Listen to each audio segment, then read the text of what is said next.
आइए जानते हैं बिहार की 25 छोटी बड़ी खबरों को सिर्फ 5 मिनट में। उससे पहले आप इस वीडियो को किस जिले से देख रहे हैं कमेंट करके जरूर बताएं। बिहार सरकार ने बड़ा फैसला लिया है।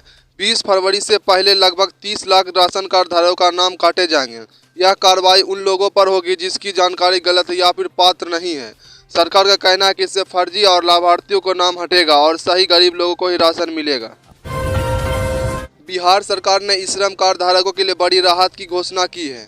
अब गरीब मजदूर को सीधे उनके बैंक खाते में 5,000 की सहायता राशि डीबीटी के माध्यम से भेजी जाएगी। इससे मजदूर परिवार को आर्थिक मदद मिलेगी और रोजमर्रा की जरूरत पूरी करने में आसानी होगी। बिहार में सहारा इंडिया में पैसा फंसा कर बैठे निवेश के लिए अच्छी खबर है। यह सरकार के निर्देश पर रिफंड की प्रक्रिया शुरू हो गई है। 15 फरवरी से पहले कई निवेशकों के खाते में पैसा पहुंच जाएगा। इससे लोगों को लंबे समय बाद राहत मिलेगी। 1 अप्रैल से पहले बिहार में बिजली बिल का सिस्टम बदलने जा रहा है। अब बिजली बिल ऑटोमेटिक तरीके से बनेगा। इससे किसान और गरीब लोगों पर असर पड़ सकता है क्योंकि बिल ज़्यादा आ सकता है। सरकार का कहना है कि नया सिस्टम पारदर्शी होगा, लेकिन लोगों को सावधान रहने की जरूरत है। पटना में डेंगू का खतरा लगातार बढ़ रहा है। पिछले 24 घंटे में 180 नए मरीज सामने आए हैं। डॉक्टरों ने लोगों को साफ सफाई रखने की सलाह दी है, पानी जमा न होने देने की और मच्छर से बचाव करने की और इससे बीमारी खुद से सुरक्षित रखने का। बिहार में फर्जी तरीका से जमीन की रसीद काटने के मामले बढ़ रहे हैं। कई लोग ठगी का शिकार हो रहे हैं। सरकार ने लोगों को सतर्क रहने की चेतावनी दी है। जमीन से जुड़ी किसी भी काम में सरकारी पोर्टल पर और सही दस्तावेज की जाँच जरूर करें। बिहार सरकार ने करीब 10 लाख गरीब किसानों का केसीसी लोन माफ करने का फैसला लिया है।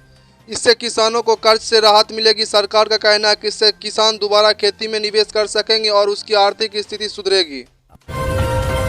बिहार में बिजली की दरों में 4% की बढ़ोतरी की गई है। इससे आम जनता और गरीब परिवार पर सीधा असर पड़ेगा। हर महीना आने वाली बिजली बिल अब ज़्यादा होगा।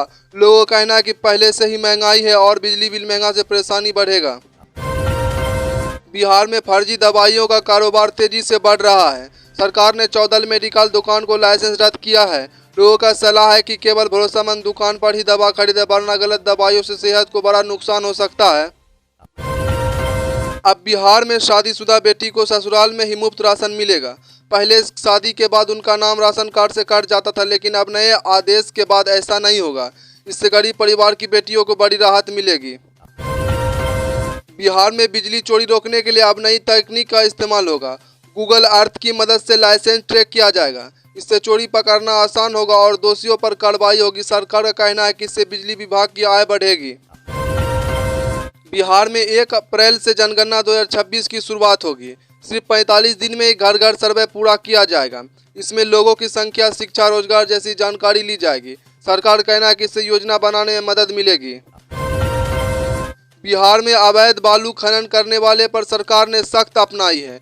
पिछले 1 महीने से 5,000 जगहों पर छापेमारी हुई है। 677 वाहन जब्त किए गए हैं। इससे बालू माफियों में हड़कंप मच गया है। पटना में जल्द ही 24 नए सीएनजी पेट्रोल पंप खुलेंगे। इससे लोगों को रास्ता और साफ ईंधन मिलेगा। सरकार का कहना है कि इससे प्रदूषण कम होगा और वाहन चालकों को पेट्रोल डीजल से मुकाबला कम खर्च करना पड़ेगा। बिहार सरकार ने राशन कार्ड धारकों को अलर्ट जारी किया है। 28 फरवरी से पहले सभी को ई-केवाईसी करवाना जरूरी है। अगर ई-केवाईसी नहीं कराया तो राशन नहीं मिलेगा और बंद हो सकता है। इसीलिए सभी लोग समय रहते अपना काम पूरा कर लें। अब बिहार में बांस की खेती करने वाले किसान को 6,000 तक की सब्सिडी मिलेगी। सरकार का उद्देश्य है कि किसी किसान बांस की खेती करे और आकर्षित हो। इससे किसानों की आमदनी बढ़ेगी और रोजगार में नए अवसर भी मिलेंगे। बिहार में जमीन रजिस्ट्री के लिए अब OTP सिस्टम लागू किया गया है। इससे फर्जीवाड़ा कम होगा और मालिक की अनुमति के जमीन ट्रांसफर नहीं हो सकेगी। सरकार का कहना है कि यह सिस्टम पूरी तरह सुरक्षित और पारदर्शी होगी। बिहार में किसानों को अब सोलर पंप पर 80% तक की सब्सिडी मिलेगी। इससे किसान कम खर्च और सिंचाई कर सकेंगे। बिजली बिल भी कम होगा और खेती करना आसान बनेगा। यह योजना किसान के लिए काफ़ी फायदेमंद साबित होगा। बिहार में 30 लाख लोगों के लिए PM आवास योजना की पहली लिस्ट 20 फरवरी से पहले जारी होगी। इस लिस्ट में जिनका नाम होगा उन्हें घर बनाने के लिए सरकार मदद मिलेगी, जिससे गरीब परिवार को पक्का घर पूरा होगा। तो दोस्तों आज के लिए इतना ही। फिर से मिलते हैं एक और न्यूज़ वीडियो के साथ। तब तक के लिए बाय।